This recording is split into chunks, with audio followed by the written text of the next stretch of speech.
నాడు కావలి కాలువ మీద పరిశీలనకు మా డిస్ట్రిబ్యూటరీ కమిటీ ఆధ్వర్యంలో మేమంతా కూడా నీటి సంఘాల అధ్యక్షులు ఇక్కడ పరిశీలనకు రావటం జరిగింది. కావలి కాలువ పన్నుల మీద పరిశీలన చేసి ఈరోజు ఈ కార్యక్రమంలో ఇక్కడ 30 కిలోమీటర్ దగ్గర మేమున్నాం.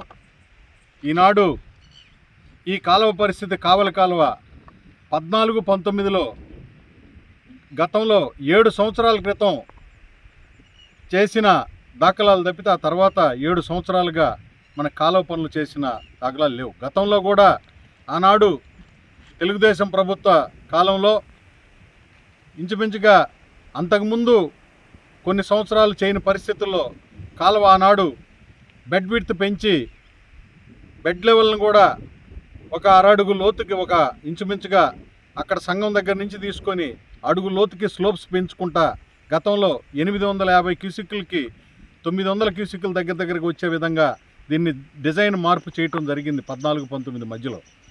ఆనాడు జరిగిన తర్వాత ఇంచుమించుగా 7 సంవత్సరాల కాలంతో వైసీపీ వచ్చిన తర్వాత వైసీపీ కాలంలో కనీస ఒక పార మట్టి కూడా తీసిన సందర్భాలు ఈ కాలంలో లేని సందర్భాలు ఉన్నాయి.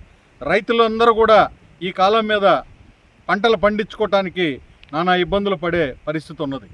దాన్ని మన శాసనసభ్యులు మన కావలి రైతు బిడ్డ రైతు నాయకుడు మన కృష్ణారెడ్డి గారు మొన్న ఎన్నికైన తర్వాత కావలి ఎమ్మెల్యేగా మొట్టమొదటి సమస్యని ఈ కావలి కాలువ మీదే ఆయన తీసుకోవటం జరిగింది.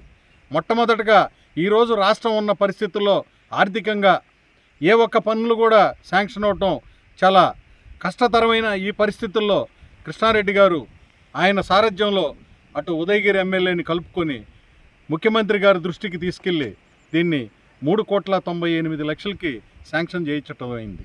ఎందుకంటే నాకు తెలిసి నెల్లూరు జిల్లాలో కూడా ప్రథమ వర్క్గా కూడా ఈ కావలి కాలువని ఆయన రావటంతో శాంక్షన్ చేయించడం రైతుల పట్ల ఆయనకున్న ఒక ఆ ప్రేమ ఆ రైతుల పట్ల పక్షపాతి కాబట్టి ఈరోజు కావలి కాలువ మనకి శాంక్షన్ చేయించటం త్వరితగతిన ఇంచుమించుగా 20 మిషన్లు దగ్గరగా పెట్టి రైతులకే రైతు నాయకులకు కొంతమందికి ఈ పనిని కూడా కేటాయింపులు చేసి ఈ పర్యవేక్షణ చేస్తూ ఆయన నిత్యం అధికారులతో మాతో అందరితో పర్యవేక్షణ చేస్తూ కావలి కాలువ ఈరోజు పూడికితీత కార్యక్రమం ఇంచుమించుగా 40 రోజులుగా జరుగుతూ ఉన్నాయి.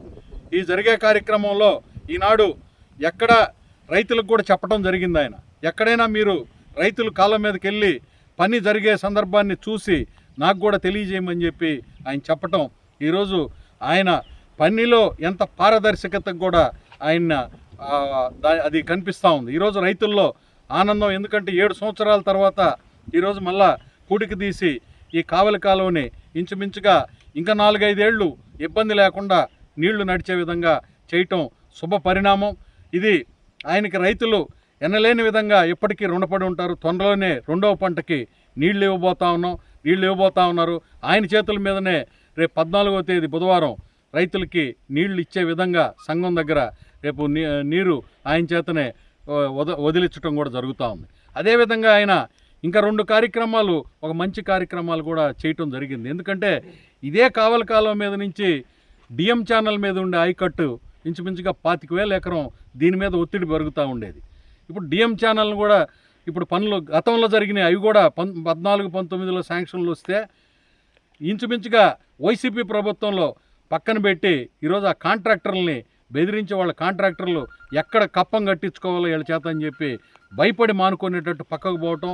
అవి కూడా ఈరోజు ఈయన వచ్చిన తర్వాత ఆయన సొంత నిధులు అంటే 7 సంవత్సరాల వెనక టెండర్లు అంటే ఈరోజు ఇంచుమించుగా 25% 30% లెస్తో చేస్తున్నట్టు ఈయన సహకారాన్ని అందిస్తూ దానికి కావాల్సిన మెటీరియల్ని కూడా ఈయన సపోర్ట్ చేస్తూ అధికారులతో మాట్లాడి ఆ పనులు కూడా ఈరోజు డిఆర్ ఛానల్ డిఎం ఛానల్ కూడా ఆ 2 ఈ కావలి నియోజకవర్గంలో పనులు జరుగుతూ ఉన్నాయి.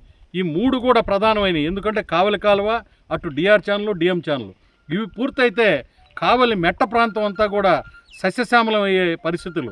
ఎందుకంటే డిఎం ఛానల్ దగదత్తి మండలం బోగోలు మండలం కావలి మండలంలోకి వెళ్ళే ఇంచుమించుగా మెట్ట కాలువలో డెల్టా ఏరియా నుంచి రావాలి. అవి కూడా ఇవన్నీ కూడా ఆయన చేయటం ఈరోజు రైతాంగ పరంగా ఒక రైతు బిడ్డ మన కావలి నియోజకవర్గానికి ఎమ్మెల్యే అయ్యాడని చెప్పి ఆనందంలో రైతులు ఉన్నారు. ఈనాడు నేను కూడా ఎక్కువ కాలం గత నీటి సంఘాలు ఉన్నప్పటి నుంచి కూడా ఈ కావలి కాలమే చైర్మన్గా, సోమశీల ప్రాజెక్ట్ చైర్మన్గా, గతంలో రాష్ట్ర ప్రాజెక్టులకు ఉపాధ్యక్షుడిగా కూడా పనిచేసి ఉన్నాం. దాంట్లో మాకు ఒక మంచి ఎమ్మెల్యే, మంచి శాసనసభ్యుడు ఈరోజు రైతు పక్షపాతి కావలి నియోజకవర్గానికి రావటం చాలా శుభ పరిణామం అని చెప్పి రైతుల పక్షాన నేను తెలియజేసుకుంటా ఉన్నాను.